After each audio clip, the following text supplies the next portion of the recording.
toda nación, donde la tristeza es gozo, el llanto es alegría. Subamos a adorar al gran Rey.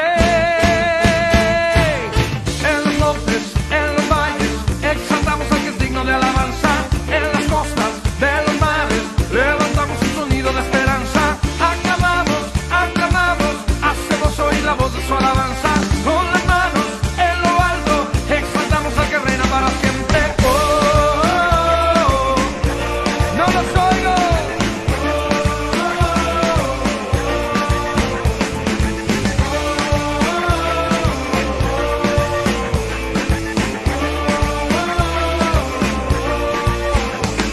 Subamos a adorar en el monte de Sión, es el gozo de Puerto Rico, donde la tristeza es gozo, el llanto es alegría. Subamos a adorar al gran Rey.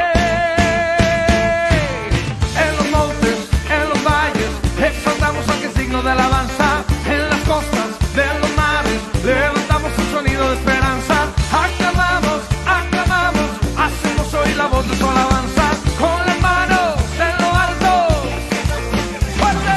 Oh, oh, oh, oh.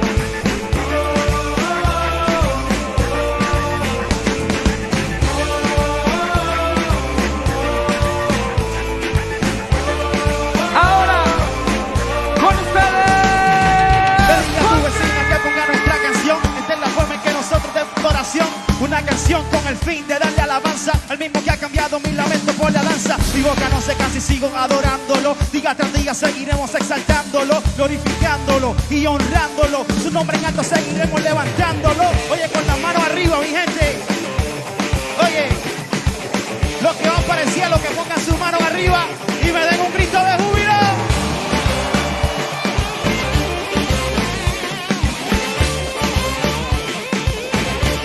Dice, Oh, oh, oh, oh, oh. ¡Vamos! Oh, oh, oh, oh. En los montes, en los valles, exaltamos al que es digno de alabanza. En las costas de los mares, levantamos un sonido de esperanza. Aclamamos, aclamamos, hacemos oír la voz de su alabanza. Con las manos en lo alto. ¡Vamos! Oh,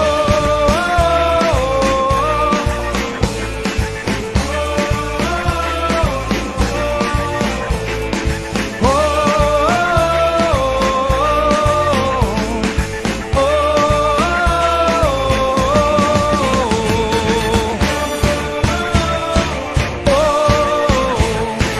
oh, viene Puerto Rico con tu mano arriba.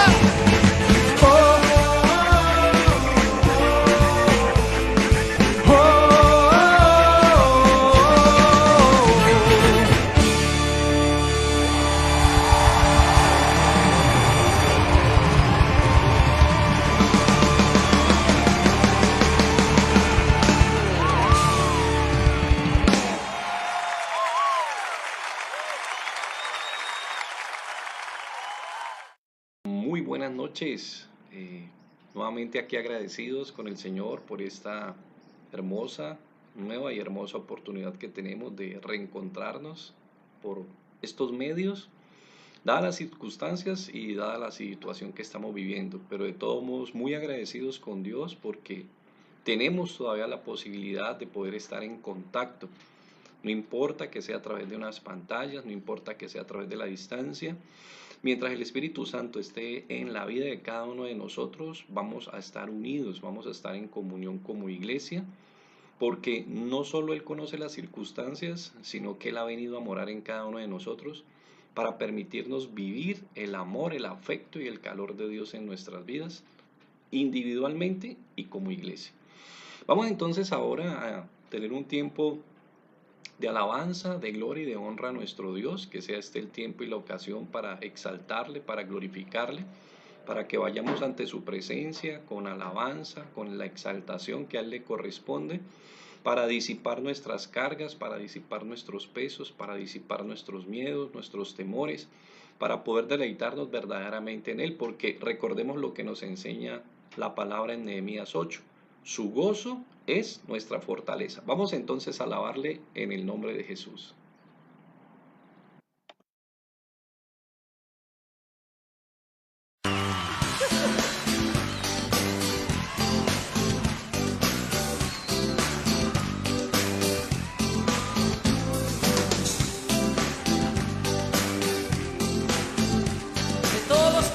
Lo celebren a Él, alábenle.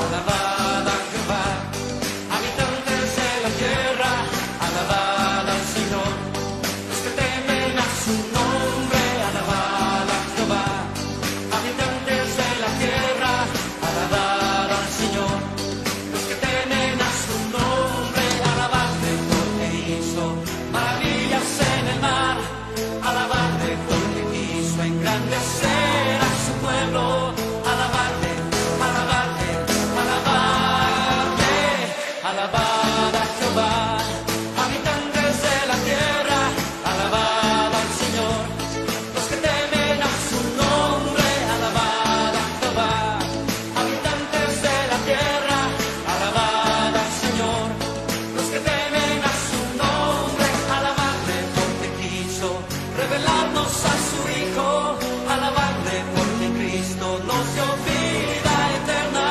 alabadle, alabadle, alabadle.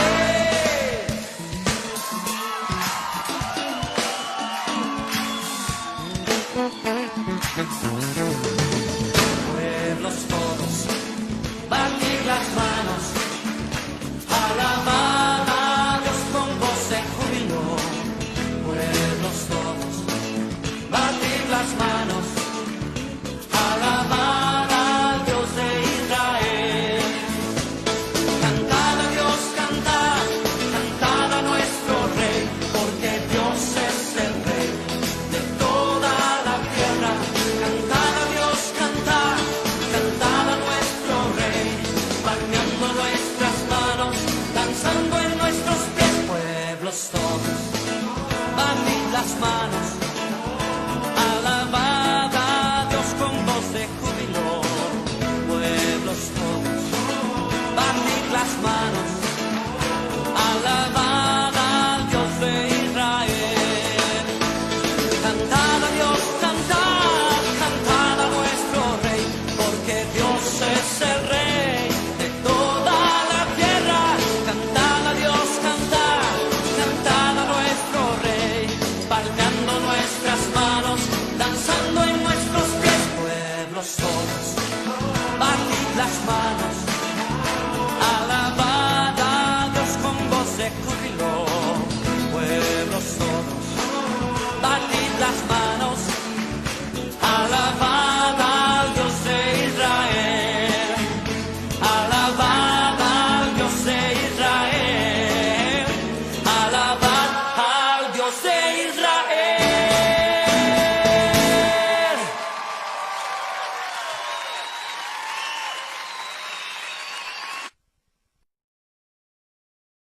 Bueno, espero que después de este hermoso tiempo de alabanza, reiterando lo que nos enseña Nehemías 8:10, podamos recuperar nuestras fuerzas y podamos recuperar nuestro gozo y nuestra alegría, porque así está en su palabra. Su gozo es nuestra fortaleza. No lo olvides entonces, que sea este el tiempo y la ocasión para disfrutar de su presencia y de su gloria en nuestras vidas. Bien, les invito para que oremos entonces y vamos a pedirle al Señor la dirección, que nos acompañe en el tiempo de la palabra y nos acompañe en el tiempo de esta reunión en esta noche especial. En este sábado 13 de junio, que sea la ocasión para gozarnos, alegrarnos y que su palabra ministre, sustente y alimente nuestras vidas. Bendito Dios, te doy muchas gracias por este tiempo. Te pido de manera muy especial, Señor, que en nuestra vida no haya ninguna causa, ningún motivo, no haya ningún pensamiento ni ninguna intención que nos distancie de tu presencia y que nos distancie de tu gloria. Que nos aparte, Señor, de vivir y de poder realmente estar nosotros en comunión contigo. Te pido muy especialmente, Espíritu Santo, toma el control de nuestras vidas, toma el control de este tiempo y por favor edifícanos por medio de la palabra. Para esa función y para esos efectos, tú la inspiraste y ella ha llegado a nosotros para comunicarnos la vida que viene del cielo. Quédate con nosotros en este tiempo en el nombre de Jesús. Amén. Bueno, muy buenas noches. Quiero invitarles para que vayamos a el Evangelio según Lucas, capítulo 13. Hemos estado meditando bastante en Lucas, capítulo 13, en el día de hoy.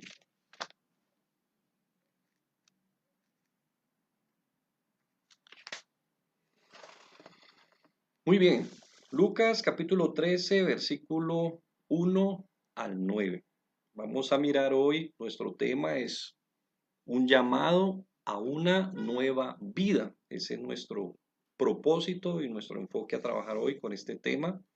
Y ya vamos entonces a compartir nuestra premisa y la manera como Dios mediante vamos a poder realmente ir hacia adelante con nuestra temática, cómo lo hemos dispuesto, cómo hemos organizado para poderlo disfrutar en este tiempo especial. Bien, dice así, Lucas 13 del 1 al 9. En este mismo tiempo estaban allí algunos que le contaban acerca de los galileos cuya sangre Pilato había mezclado con los sacrificios de ellos. Respondiendo Jesús les dijo, ¿pensáis que estos galileos, porque padecieron tales cosas, eran más pecadores que todos los galileos? Os digo no. Antes, si no os arrepentís, todos pereceréis igualmente. ¿O aquellos 18 sobre los cuales cayó la torre de Siloé y los mató, pensáis que eran más culpables que todos los hombres que habitaban en Jerusalén? Os digo no. Antes, si no os arrepentís, todos pereceréis igualmente. Dijo también esta parábola. Tenía un hombre una higuera plantada en su viña y vino a buscar fruto en ella, y no lo halló. Y dijo al viñador, he aquí hace 3 años vengo a buscar fruto en esta higuera y no lo hallo. Córtala, ¿para qué inutiliza también la tierra? Él entonces respondiendo le dijo, Señor, déjala todavía este año, hasta que yo cabe alrededor de ella y la abone. Y si diere fruto, bien, y si no, la cortarás después. Bien, esto es más o menos el texto que queremos compartir en este día especial, que queremos compartir en este tiempo y en esta ocasión que tenemos hoy de la palabra. Bien, leído el texto, queremos acercarnos y desarrollarlo teniendo en cuenta la realidad y el contexto que en ese momento pues se está presentando y la situación particular que se está viviendo en ese momento.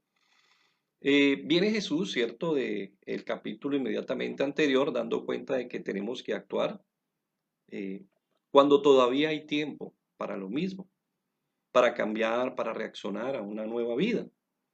Luego entra dada la ocasión, como dice la palabra, ¿cierto? Eso fue en algún tiempo específico, pero aquí pues se refiere a que una ocasión que se dio. Él entra en ese momento, en esa ocasión, a hacer unas precisiones ante los comentarios de oportunidad. Pues estas historias, según su presencia y conocimiento, ¿cierto? Según su presencia, perdón, y su conocimiento, el conocimiento del corazón del hombre, parecían estar encaminadas a poner de presente la maldad de estos actores o estos protagonistas, a causa de esas circunstancias que rodearon su muerte. Perdieron de vista que todos los hombres estamos en una condición de condenación frente a Dios. ¿Qué percibió el Señor Jesús de pronto en estos comentarios? Situaciones que suelen pasar a veces. Que dadas las circunstancias de cierta situación, nosotros a veces entramos a hacer juicios. Y entonces, como lamentablemente estos hombres murieron de pronto en unas condiciones no muy satisfactorias, de pronto no en su cama, no de vejez, no por una muerte repentina, no por una enfermedad, sino de manera violenta, a veces el hombre hace presuposiciones, hace juicios, prejuzga. Y entonces llegamos a conclusiones como de pronto tenían algún pecado inconfeso, de pronto qué tan malos pudieron haber sido estos hombres. Concluimos que tenían que tener algunas cuentas más altas que las nuestras o vivir una vida mucho más errada que la nuestra.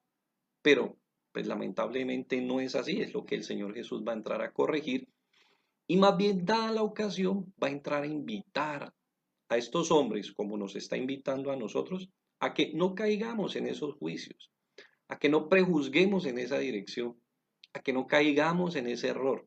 Recordemos aquella situación cuando Pablo llega a Malta, si ustedes recuerdan, dice que finalmente cuando los hospedan, pues, y los acogen como los acogieron, dice que ellos están tratando de alimentar una fogata.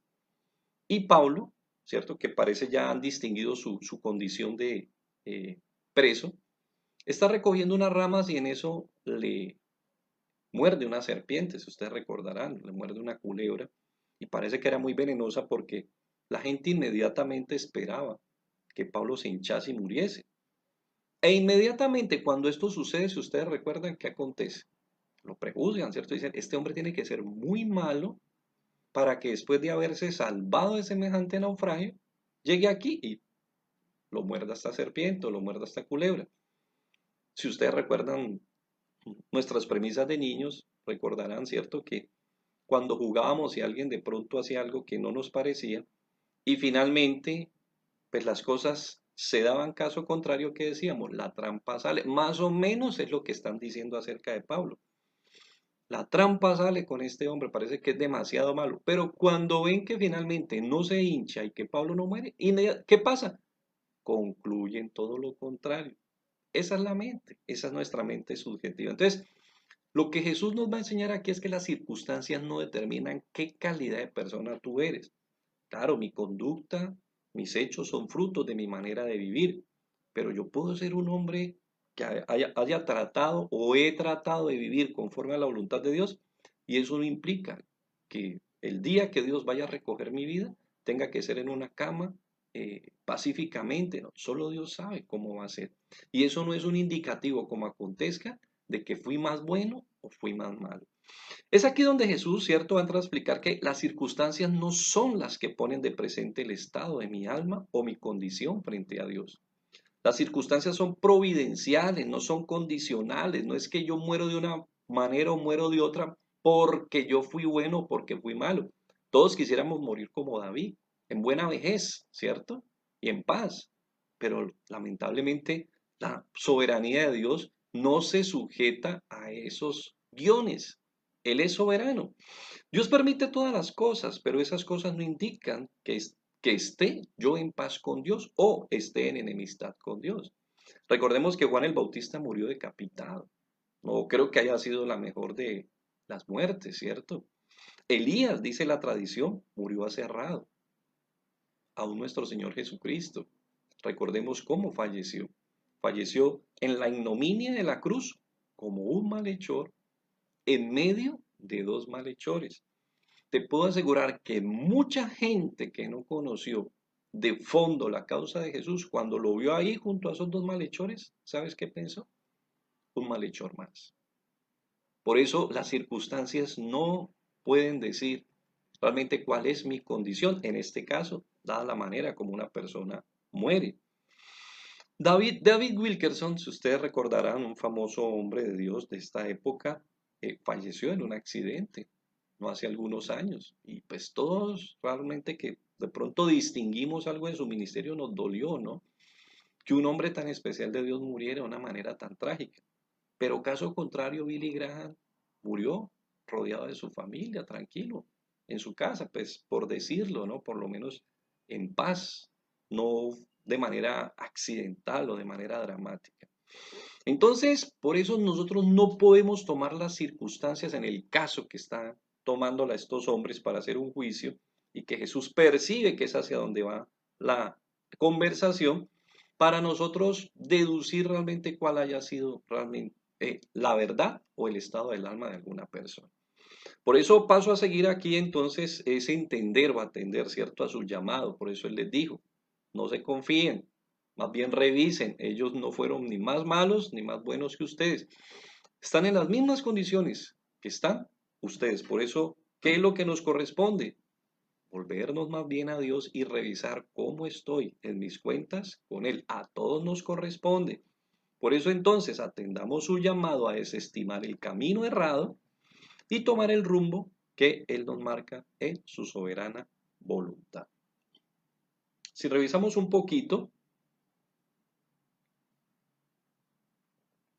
Jesús le hace continuamente el mismo llamado y la misma observación.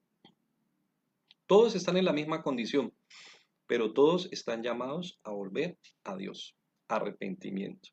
En el fondo, la conversión no es primariamente expresión de la decisión humana, ¿no? Volverse a Dios es un llamado, pero no está solamente en nuestra determinación, sino que es un acto de obediencia. O sea, el primero nos llama, no es que nosotros nos fluya volver a Dios, no, hay un llamado que Él nos hace.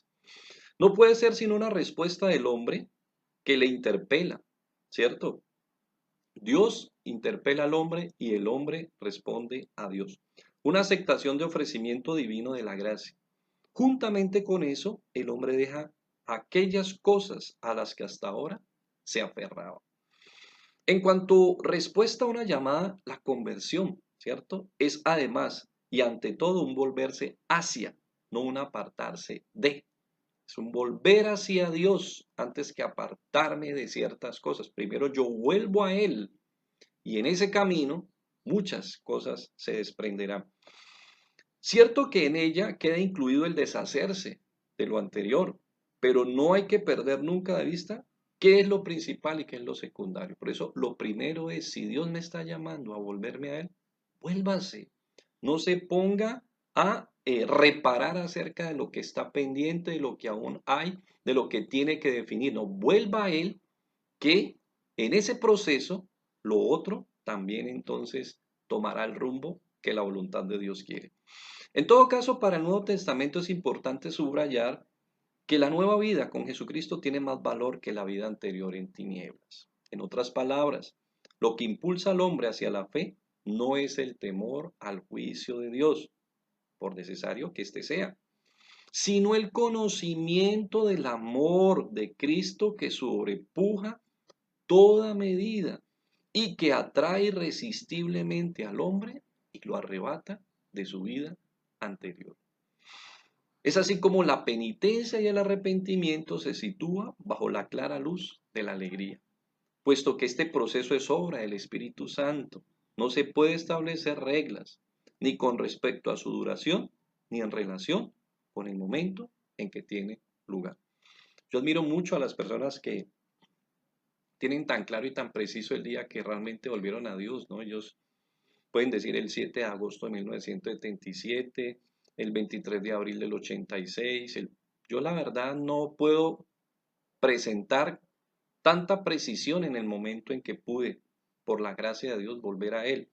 Pero por lo menos entendemos que ha sucedido. Por eso, como dice que es una tarea del Espíritu Santo, a veces no es demandante el que podamos precisar, porque es una obra que puede ser en un momento dado, más adelante, en un proceso, pero que finalmente se concreta. Por eso dice, ¿cierto? No se puede establecer ni reglas, ni con respecto a su duración, ni en relación al momento en que tiene lugar. Pero que sucede, sucede, y quienes pueden dar fe de ello es válido y es claramente un hecho que se puede tener presente y que se puede tener claro. Bien, entonces nuestra premisa frente al tema que queremos abordar el día de hoy es que obedecer a Dios es obediencia de una nueva vida, no las circunstancias. Las circunstancias no son las que nos dicen a nosotros realmente si somos hombres o no de Dios. Porque algunos de pronto pueden prever, ¿cierto? Que si una persona vive muy bien, sin problemas, sin apurias, sin afanes, bueno, vive en la bendición del Señor. Si de pronto, ¿cierto? Hoy hay otras posturas, ¿no? Si vive en holgura, si vive continuamente rodeado, ¿no? De elementos, de objetos, de bienes que le llegan, que suman, que renueva continuamente, entonces se puede decir que es un hombre que vive, ¿cierto? De pronto bajo el cuidado de Dios, pero no podemos hacer eso, porque tendríamos que mirar también a un Pablo, tendríamos que mirar a un Pedro. Ellos no vivieron en la holgura que de pronto algunos creyentes hoy pueden vivir, ¿cierto? Y se construyen de pronto mega iglesias queriendo expresar la bendición de Dios. No creo que tenga eso nada de malo, de fondo, ¿no? No puede tener nada de malo. pero tampoco eso significa o precisa, ¿sí?, que solo aquellos que pueden detentar esas edificaciones han sido bendecidos, ¿no? Hay quienes de pronto no tienen, hay iglesias más pequeñas, más sencillas, más humildes, pero la presencia de Dios en ningún momento ha puesto como condición el lugar físico para manifestarse. Entonces, por eso es importante que entendamos que obedecer es la evidencia de una nueva vida, no necesariamente las circunstancias que te rodeen. Por eso hoy vamos a mirar entonces, ¿cierto? ¿Por qué obedecer en este sentido nos permite experimentar o expresar específicamente la nueva vida? ¿Por qué? Porque obedeciendo a Dios no vivo engañado, ¿cierto? Porque obedeciendo a Dios en ese mismo orden de ideas no vivo esclavo, y porque obedeciendo a Dios no vivo de manera incoherente o no vivo incoherentemente. Entonces vamos a abordar el primer punto, ¿cierto? La palabra culpable, cuando Jesús dice que que acontece de que estos galileos que perecieron, su sangre fue mezclada con la sangre de los sacrificios, parece que hubo una matanza, ¿cierto?, por parte de Pilato en su momento tratando de contener una supuesta rebelión o posible rebelión, porque de todos modos aún se mantiene en pugna, ¿no?, el momento del hecho, la circunstancia. ¿Qué tan veraz pudo haber sido esa situación? Usted sabe que hay cuentos que se levantan, hay historias que se levantan y que van corriendo, pero pues no se tiene a veces precisión del mismo momento, no se tiene precisión de la situación o de la circunstancia. Entonces así parece que dice la historia que Pilato parece que al tratar de contener una rebelión, y aquí se puede suponer que cuando se habla de Galileos, algunos llegan a concluir que pudieron haber sido celotes, que era un tipo de grupo que se resistía al dominio de Roma y que manejaban un tipo de rebelión furtiva, oculta, pero que era persistente, era demandante. Si tenemos en cuenta, Jesús tuvo un discípulo que corría por esta corriente, que estaba ideológicamente en esta postura, el famoso cananeo, el celote, o que también les decían los sacarei, porque ellos usaban una daga más o menos que guardaban aquí bajo la manga de su ropaje y la mantenían guardada ahí en su antebrazo, dada la oportunidad, esperando que de pronto se presentara la circunstancia y ellos iban eliminando uno a uno a los romanos, que eran el pueblo opresor. Entonces parece que estos galileos y este tipo de personas o esta corriente, este grupo, fue el que, o algunos de este grupo fueron los que fueron eliminados y al caer, ¿cierto?, su sangre se revolvió o tuvo contacto con la sangre que ya estaba ahí de parte de algunos sacrificios, y pues algunos vieron eso como una manera, ¿cierto?, de indignidad, de digámoslo así, ¿no?, como manejamos en el algo popular, ¿no?, de malas, de desastre, ¿no?, que qué tan malos pudieron haber sido para que su sangre se contaminara con los sacrificios que estaban expiando culpas y pecados. Entonces era como un decir, ¿no?, que ellos eran, en alguna manera, tenían que ser malos porque su sangre finalmente, que es la vida, terminó contaminándose de esta manera. Pero aquí es donde entonces Jesús viene y les expresa y les dice, no, ellos no son más pecadores. Ustedes están pensando que ellos son más pecadores, que ustedes están engañados. Por eso, la palabra pecador, amartolo, que está ahí, viene de un término que significa errar el blanco, o amartia, ¿cierto? Y por implicación, vivir en engaño. Ellos no eran más pecadores. Todos lo somos por naturaleza, desde que nacemos. Dice que Romanos 3:10, para que lo recordemos. Romanos 3:10. Como está escrito, no hay justo, ni uno. Así dice Romanos 3:10, Pablo enseñándonos acerca de la gracia de Dios, pero recordando que todos necesitamos de ella. ¿Por qué? Porque ninguno está en la condición de decirle al Señor, no, tranquilo, yo me salvo, yo no necesito, yo soy bueno. Bueno, aunque alguien comenta, ¿no? Habían dos personas aparentemente buenas, ¿se acuerdan del rico que va y le hace la pregunta a Jesús, ¿no? ¿Cómo debe vivir? ¿Cómo debe encontrar la vida? Y luego primero él se refiere a Jesús, le dice, maestro bueno. Jesús le dice, bueno, solo hay uno, Dios. Entonces el muchacho le pregunta, ¿cómo he de hacer para vivir la vida eterna, ¿no? Como para encontrar el camino. Le dice, guarda los mandamientos. ¿Y qué le dice él? Yo los he guardado todos. En conclusión, Jesús le acaba de decir que solo hay uno bueno, Dios, y ahorita el muchacho acaba de decirle que hay dos con él también. Así lamentablemente hay quienes se creen, ¿cierto?, que son mejores que otros. Hay quienes creen que están en una mejor condición espiritual que otros y que están en una mejor condición natural que otros por su cultura, por su ética, por su formación, pero condicionados delante de la demanda que Dios hace de nosotros.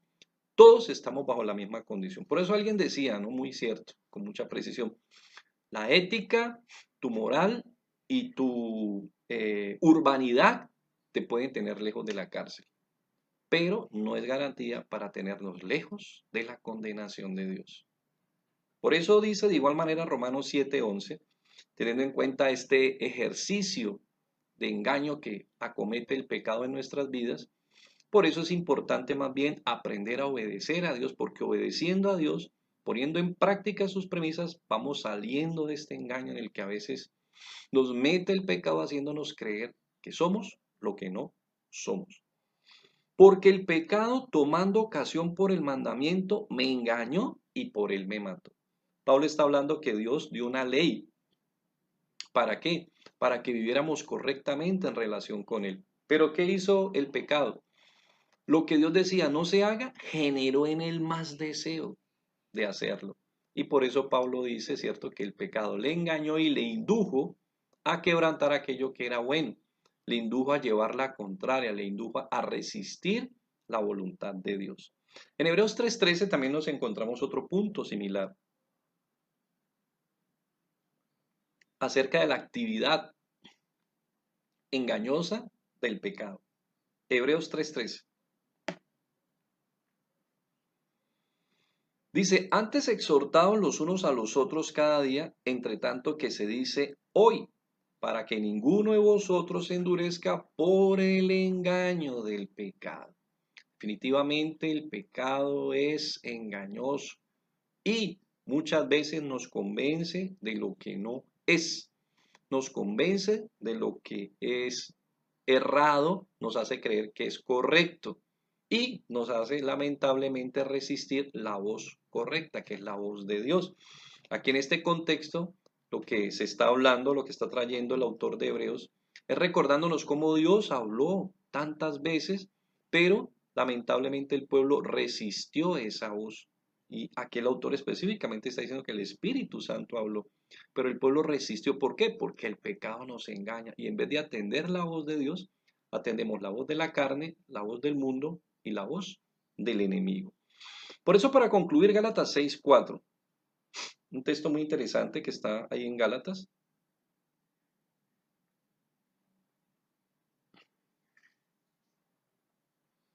Dice, porque el que se cree ser algo, no siendo nada, a sí mismo se engaña.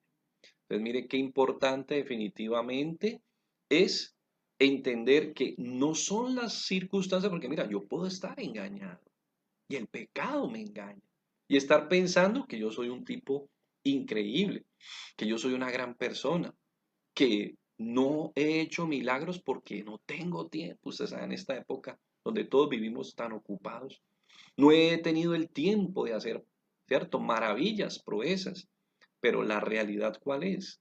La realidad es que muchos vivimos engañados creyendo que estamos bien delante de Dios. Por eso, cuando yo obedezco, cuando pongo en práctica su voluntad, cuando ejecuto su voluntad, definitivamente es cuando entonces se pone en evidencia que estoy caminando por la senda correcta, que he vuelto, primero que todo, ¿cierto? He vuelto a su voz, Él me ha restaurado y me ha enseñado que debo vivir conforme a esa voluntad. Y eso, vivir de acuerdo a esa voluntad, sí es una evidencia de que estoy caminando en una relación correcta. No importa lo que llegue a suceder o qué circunstancias me puedan rodear. ¿Por qué? Porque finalmente todos estamos llamados a pasar por disciplina, a vivir por vicisitudes, y las tribulaciones y las circunstancias adversas no son necesariamente un síntoma de que estoy en contravención de la dirección de Dios. Al contrario, como dice Hebreos 12, todos tenemos que pasar por su disciplina.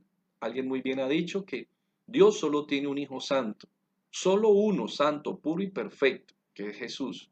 Pero aún Jesús y todos los demás no tienen ningún hijo que no haya pasado por disciplina.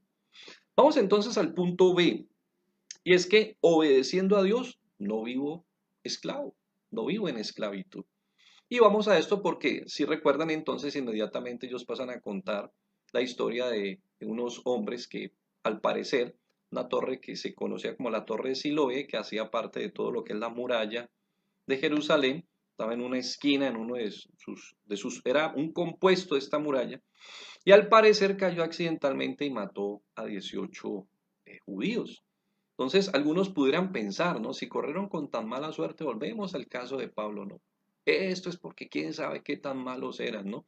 ¿Quién sabe qué habrán hecho, ¿no? Que Dios, mi Dios no castiga ni con rejo ni con palo.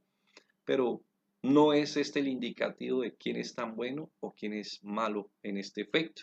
No es esta la realidad. Por eso, entonces la palabra que se utiliza ahí como culpable, que de hecho es más que todo una palabra que se refiere a deuda.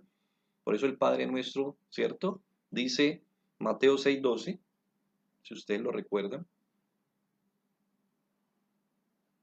Dice, y perdona nuestras deudas. Esa es la palabra que está utilizando ahí Jesús por culpable.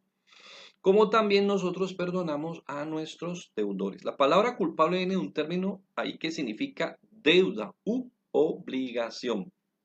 ¿Quién adeuda? No se olvide, es esclavo del acreedor. Entonces, por eso Jesús hace mención especialmente a este punto tan importante, ¿cierto? Él dice que estos hombres pensaron que pudieran ser mejores que los otros, pero él les dice, no, ellos no son más culpables. Igual de culpables son ustedes que ellos. No es esa circunstancia la que está describiendo su naturaleza espiritual. De igual manera en Romanos 8:12,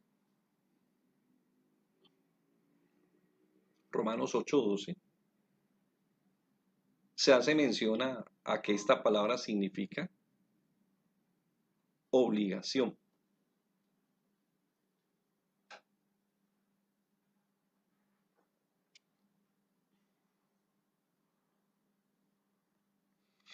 Dice, así que hermanos, deudores somos no a la carne para que vivamos conforme a la carne. Nosotros, ahí Pablo está hablando acerca de la nueva vida, la vida en el Espíritu, y está haciendo mención y claridad al hecho de que nosotros ya no estamos bajo esa obligación que teníamos antes de conocer a Cristo frente a la carne.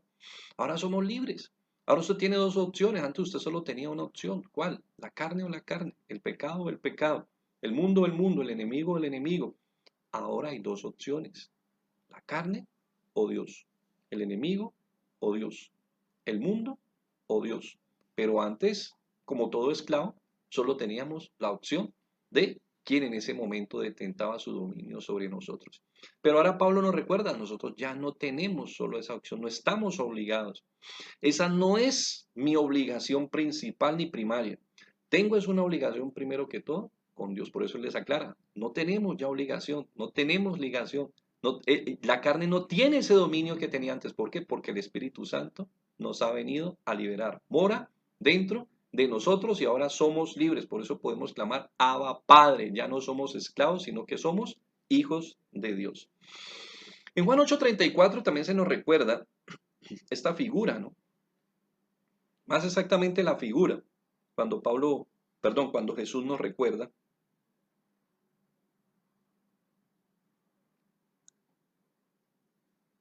de que cuando nos sujetamos, pues somos dominados. Sea Dios, gloria a Dios, para ser dominados por el amor, la libertad, la justicia, la bendición, por toda su naturaleza, o lamentable a cualquiera de los enemigos del creyente, ¿no? También ahí nos sujetamos. Juan 8:34 dice, Jesús le respondió, de cierto os digo, que todo aquel que hace pecado, esclavo, es del pecado. Por eso, gloria a Dios, porque hacer la voluntad de Dios me permite vivir libre de esclavitud. No estar en esclavitud. Cuando yo estoy practicando su voluntad, ¿cierto? Que es el caminar por la fe, que es el confesar, que es el vivir una vida de comunión, todo lo que Él me ha enseñado conforme a su palabra, que es el atender, ¿cierto? El estar en obediencia a sus escrituras, el leerlas, el estudiarlas, el memorizarlas, la oración, la vida de comunión, la vida de intercesión, la comunión con los otros. Cuando yo vivo en todas esas prácticas, yo no vivo en esclavitud. Al contrario, vivo en la libertad a que Él me ha llamado a vivir. Por eso es la medida en que yo practico la voluntad de Dios que realmente vivo conforme a su dirección. Y se puede evaluar, ¿cierto? Realmente el estado o la condición, porque por sus frutos los conoceréis. Por eso vamos finalmente a este tercer punto que es tan importante, ¿cierto? Entonces ya hemos dicho, porque obedeciendo a Dios no vivo en el error, porque obedeciendo a Dios no vivo en esclavitud, y porque obedeciendo a Dios no vivo incoherentemente, ¿no? A veces no nos damos cuenta que estamos proclamando a Dios, pero estamos viviendo de otra manera. Y es humano que cometamos errores y es humano que nosotros tengamos fallas en nuestra vida, eso es natural. O sea, ser cristiano en ningún momento es un llamado a la perfección.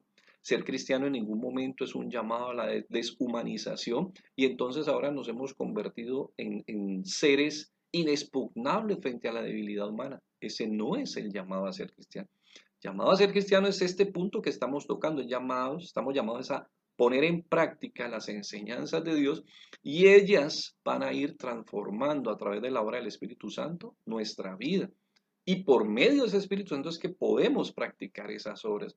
Pero no es que el hecho de que yo me convierta a Cristo, yo me convertí en alguien superior, o en alguien que no se equivoca, o en alguien que ya no es humano. No, los superhéroes son una invención, son caricaturas de la mente humana, son ese deseo de lo que el hombre de pronto quisiera vivir, ¿cierto? Porque cada vez que nos equivocamos quisiéramos no hacerlo. Cada vez que erramos, que fallamos, quisiéramos contar con algún poder, ¿cierto? Con alguna capacidad para no cometer errores, pero eso no sucede. Somos seres humanos. Pero sí, lo cierto es que a veces, de alguna manera, y es donde tenemos que reconocer que algunos a veces nos hacen ciertos señalamientos y ponen de presente que estamos viviendo de manera incoherente. Yo recuerdo, y creo que lo he compartido, que alguna vez, empezando este camino de la fe, no había entendido lo que era caminar bajo el poder del Espíritu Santo. Por eso digo que importante es entender que esta voluntad yo la practico no en mi fuerza, sino contando con la ayuda, con el apoyo del Consolador, del Ayudador, del Espíritu Santo. Pero yo trataba, no había entendido, de vivirlo en mi capacidad, y lamentablemente pues esto había generado en mí era una crisis personal. Y recuerdo que en medio de esa situación, un día mi mamá se acercó y viéndome de pronto chocado, viviendo en ese tipo, viendo esa experiencia, ¿cierto? Esa lucha entre mi carne, entre querer volver al mundo y querer caminar con Dios, pues ella me dijo algo muy cierto, porque parece que no estaba haciendo las cosas bien. Me dijo, hijo, ¿para qué está yendo entonces a la iglesia? Y sé que no lo hizo como un reproche ni como un juzgamiento, que a veces suele hacernos la gente, algunos señalamientos como que usted para qué dice que es creyente, usted para qué, porque lo ven a uno viviendo en contravención a lo que está predicando, que es distinto, ¿cierto? Y ahí entonces me hizo reaccionar, y por eso lo digo, mamá no lo dijo en ningún momento en un tono cínico, no lo dijo en un tono mordaz, no lo hizo en un tono de juicio, lo hizo en un tono de consideración. Y la verdad que me hizo volver en sí, me hizo reaccionar, porque ni lo dijo en malos términos. Y ahí uno se da cuenta que el Espíritu de Dios, de alguna manera, por muchos medios, te ayuda. Y me hizo caer en cuenta de mi situación. Y gloria a Dios, pude luego entender lo que era la vida llena del Espíritu. O sea, aprender a depender del que eso tampoco significa que es una vida inexpugnable, que es una vida sin errores, sino que es una vida de aprendizaje, de dependencia. Por eso dice, porque obedeciendo no vivo incoherentemente, como tercer punto. Lo que se espera de una higuera, en este caso que es la parábola que trae Jesús a colación, cuando se siembra es que dé fruto. Su naturaleza es fructificar. Si solo fuera de flores, pues uno no espera fruto, espera flores. O si no es ni de flores ni de fruto, pues uno no lo va a esperar. Pero si esa es su naturaleza, uno espera de acuerdo a la naturaleza que él tiene, sus propiedades, ¿cierto? Dice entonces, pero de la higuera se esperaban higos. Así, la vida del creyente que no da fruto no tiene evidencia de una nueva vida. En esta parábola, como en todas las que incluye una higuera, hay un mensaje a Jerusalén o al pueblo del pacto. Pero también hay un mensaje práctico. La paciencia de Dios es para salvación, pero mi rebeldía lamentablemente es para condenación. Si recordamos entonces, ¿cierto? La historia de la higuera, vemos que no daba fruto y que en algún momento pues demandaron que estaba ocupando un lugar y consumiendo los minerales de la tierra sin ningún tipo de contraprestación, sin ningún tipo de fruto. Pero ¿qué es lo que dice el viñador o quien la está cuidando? Téngale paciencia. Yo voy entonces a hacer un trabajo adicional y si finalmente entonces no pasa nada, pues entonces será lo que está demandando el dueño de la viña. Revisamos y entonces encontramos aquí una aplicación muy interesante, ¿cierto? Acerca de la paciencia de nuestro Dios, porque el propósito de su paciencia es siempre una invitación ¿a qué? A esta misma invitación que está haciendo Jesús a estos hombres que le están compartiendo de los galileos y de los judíos, quienes han muerto de pronto de manera desastrosa para ellos y puede ser un indicio de que han tenido una vida equivocada. Pero el llamamiento que Jesús hace es no todos estamos en la misma condición y lo que se demanda de todos nosotros y de todos los humanos es volver a Dios, arrepentirnos. Por eso entonces aquí encontramos para que obedeciendo a Dios no viven coherentemente, que respondemos a su paciencia y de igual manera respondemos a su propósito. Miremos entonces el primer punto, respondiendo a su paciencia. Dice entonces este primer punto así. Vamos a Romanos 2 del 4 al 11.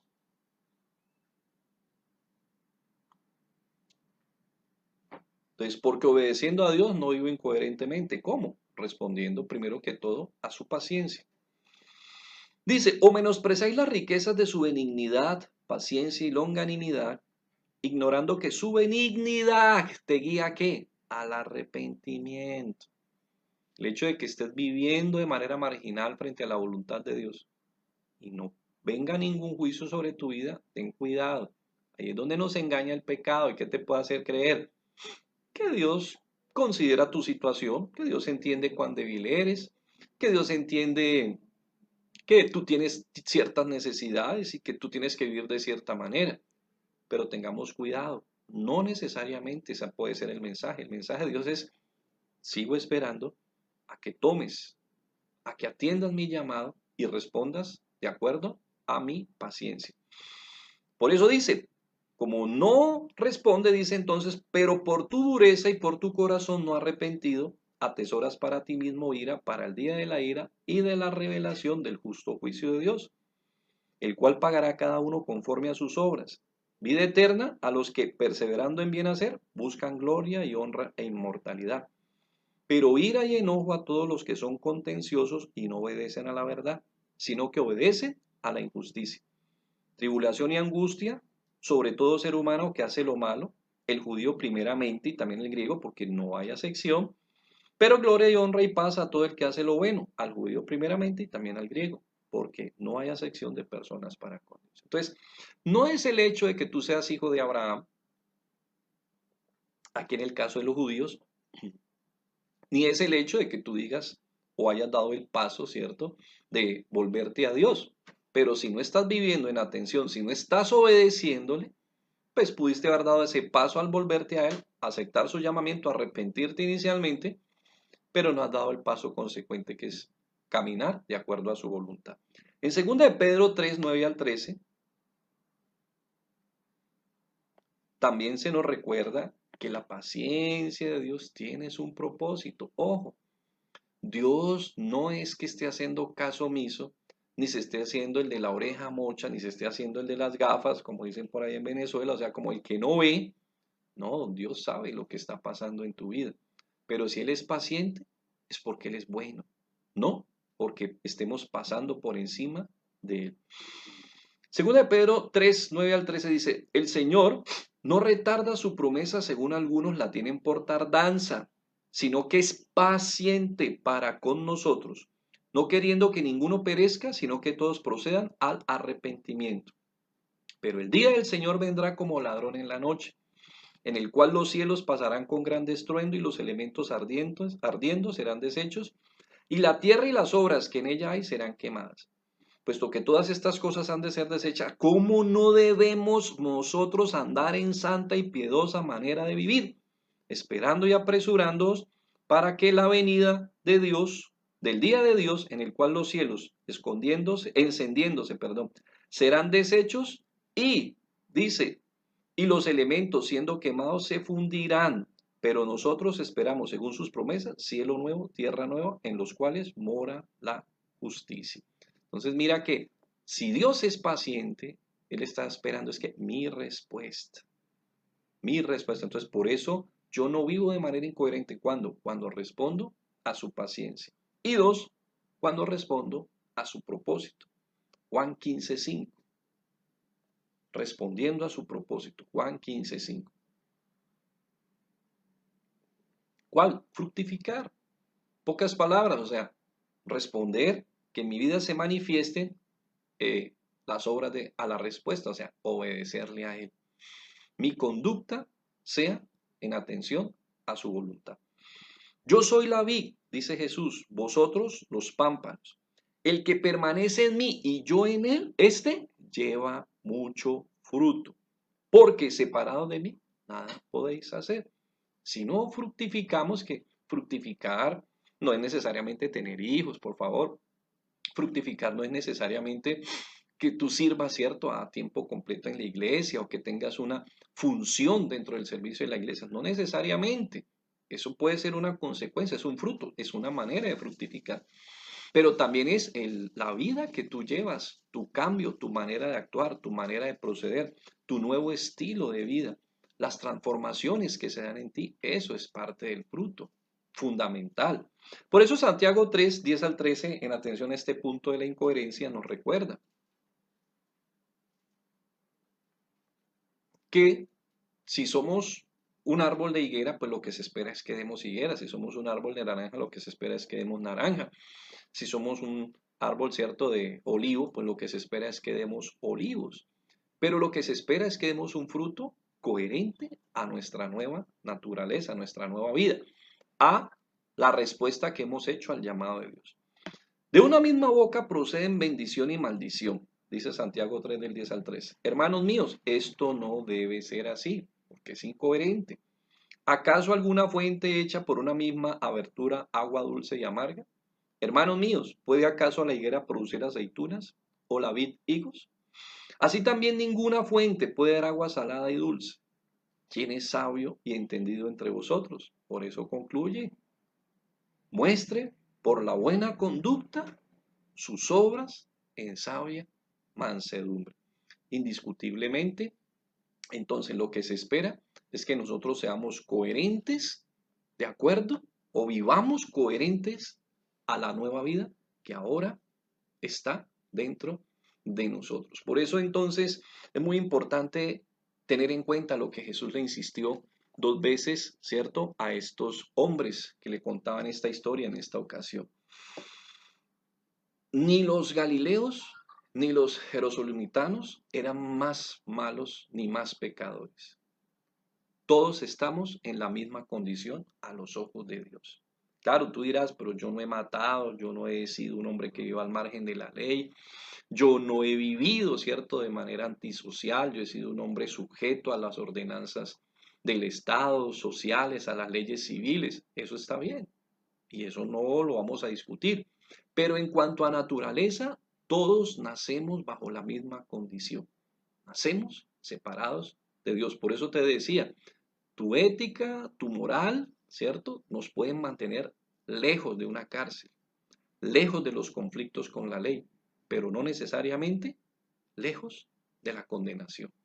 Por eso hay una ilustración muy interesante que viene de pronto al caso, y es la historia cuando por primera vez, teniendo más o menos unos 10 años, unos 12 añitos, Filipo II, el papá de Alejandro, lo hace que se organice, le avisa desde el día anterior que van a salir a hacer un recorrido y a conocer algo especial que él quiere que él conozca.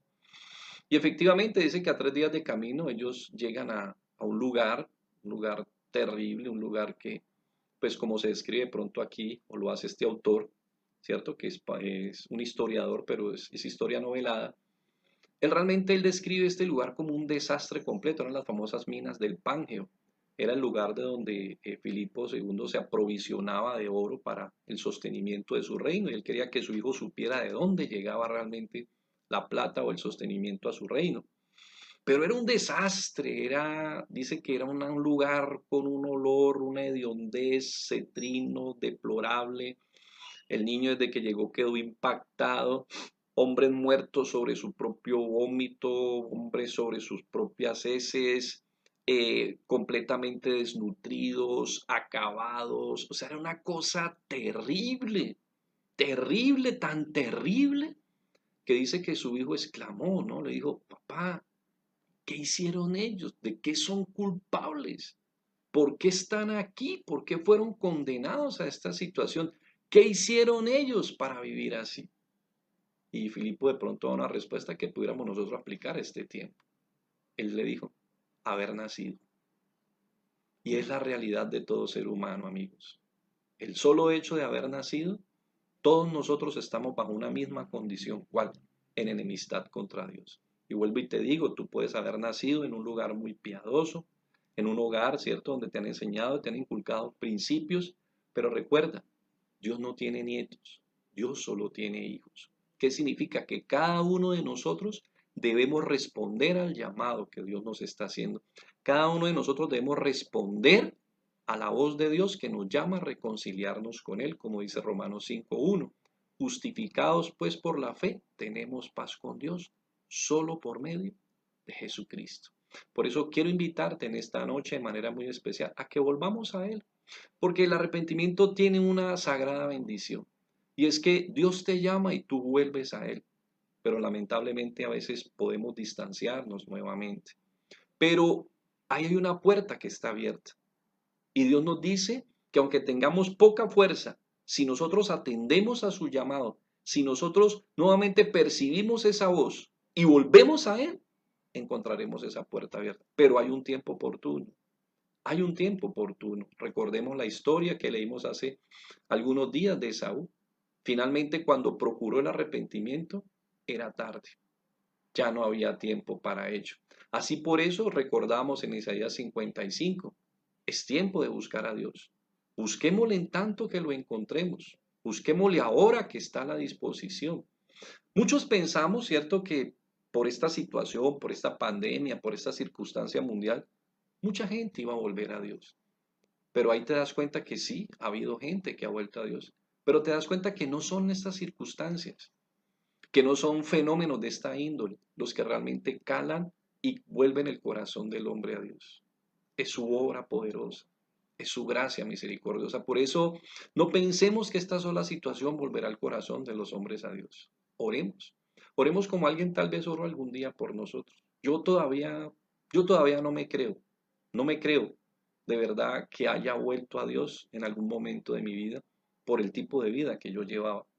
Y hoy cuando la reviso, la veo tan lejana, tan distante de este tipo de vida, que la verdad todavía no me creo, no entiendo cómo respondí y por qué causa estoy aquí. Por eso siempre he creído en mi corazón que las oraciones de alguien, que las oraciones de algunos hicieron mella en el trono del Señor. Claro, está su soberanía.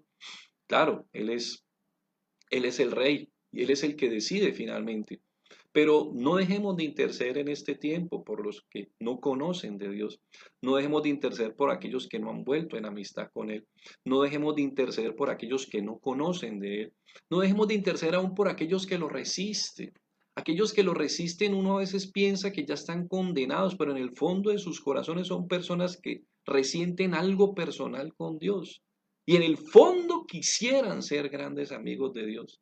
Pero hay un enojo, hay una cólera interna. Por eso yo le quiero invitar para que hoy nosotros oremos y clamemos por nuestra vida primeramente, por tu vida, si sientes que estás distanciado de Dios, hoy puedes volver nuevamente.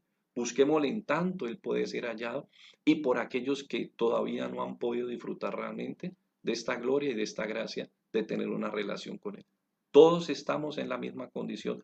Todos requerimos volver a Dios si queremos ver una nueva vida. Bendito Padre, te damos muchas gracias en este tiempo y te damos muchas gracias en esta noche.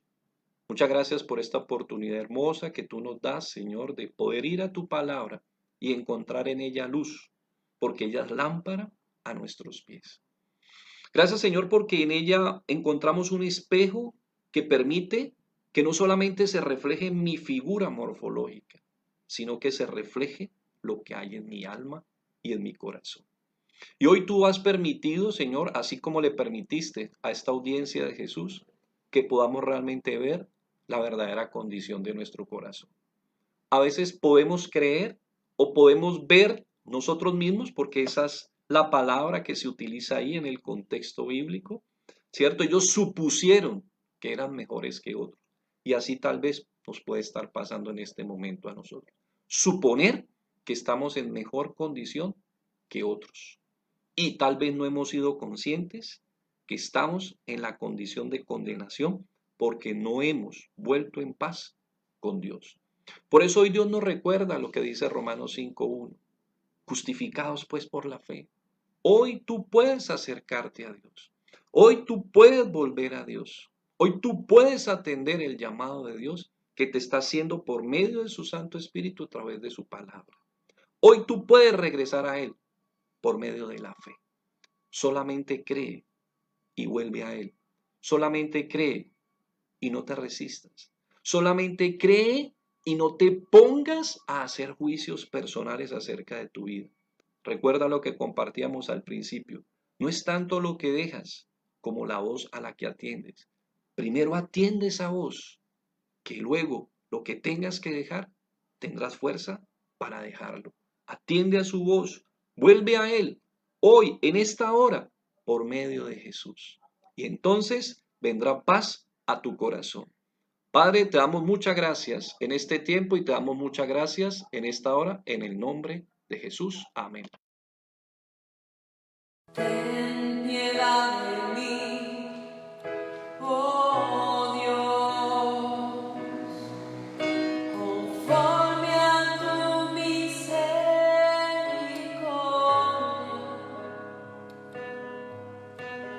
conforme a la multitud de tus piedades, borra mis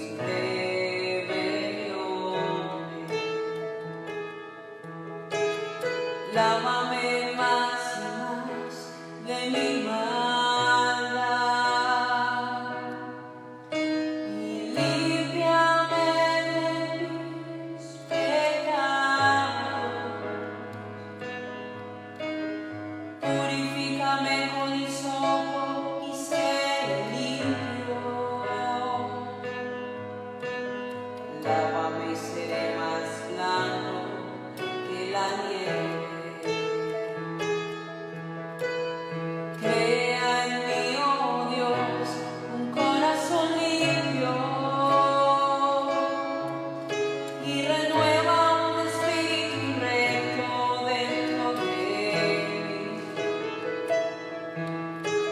Sacrificios de Dios son el espíritu quebrantado, al corazón contrito y humillado lo despreciará.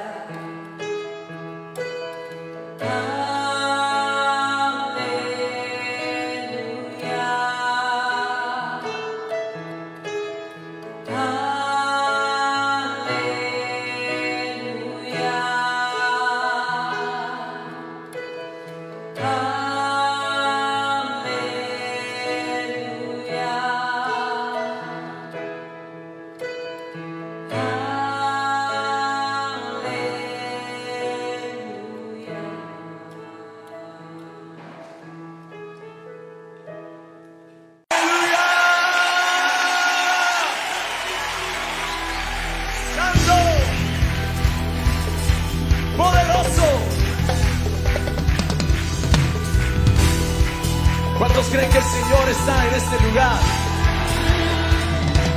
Y Él está aquí para sanar, Él está aquí para salvar, Él está aquí para romper toda obra de maldad. Así es que si tú estás en esta noche padeciendo de una dolencia, padeciendo de una enfermedad, Yo te invito a que te levantes en fe en el nombre de Jesús y declares que el Señor está en este lugar. Y Él está aquí para destruir toda obra del diablo. Aleluya, aleluya, aleluya. Vamos a cantarlo juntos. ¿Listos? ¿Listos? ¡Vamos! El Señor está en este lugar. El Señor está en este lugar. El Señor está en este lugar. El Señor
Bueno, espero que hayamos podido disfrutar de este tiempo de alabanza. Vamos finalmente entonces a decirle también así al Señor en este tiempo final. Padre, muchas gracias te damos por este tiempo hermoso que nos has regalado.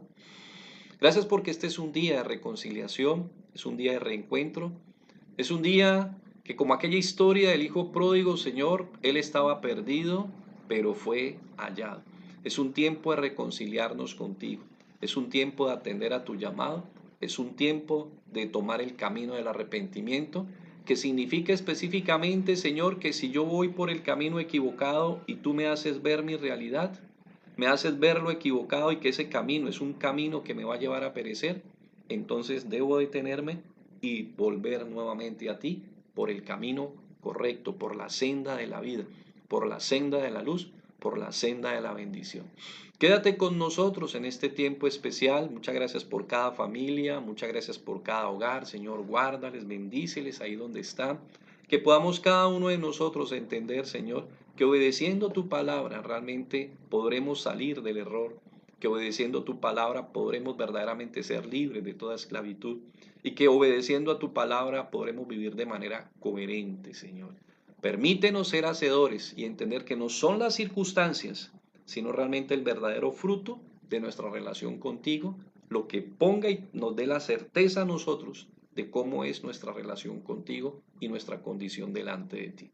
Quédate, te lo pedimos en el nombre de Jesús. Amén, amén y amén. Bueno, muy buenas noches familia, que Dios me los bendiga rica y abundantemente ahí en cada uno de sus hogares, que disfruten de su familia. Tenemos pues un fin de semana, igual de pronto no se percibe tanto la diferencia, ¿no? Porque pues hemos estado confinados tanto tiempo, pero aprovechemos para seguir haciendo el ministerio con nuestros hogares, con nuestra familia, con nuestros hijos, con nuestros cónyuges, porque ahí también el ministerio se ejercita, se desarrolla y se desempeña. Que Dios me les bendiga. Mañana tenemos un día muy especial, que es la celebración del Día del Padre. Estamos entonces invitándolos y los esperamos el día de mañana a las horas de la mañana para que celebremos a ese Padre Celestial que, como contamos la historia del Hijo Pródigo, un día nos recibió nuevamente y se hizo fiesta en el cielo por su gracia y por su misericordia. Que Dios les bendiga rica y abundantemente, la paz de Dios sea con cada uno de ustedes, la paz de Dios sea con su familia y la paz de Dios sea con todo lo que Él ha puesto bajo tu cuidado y mayordomía. Bendiciones familia, que Dios me les bendiga.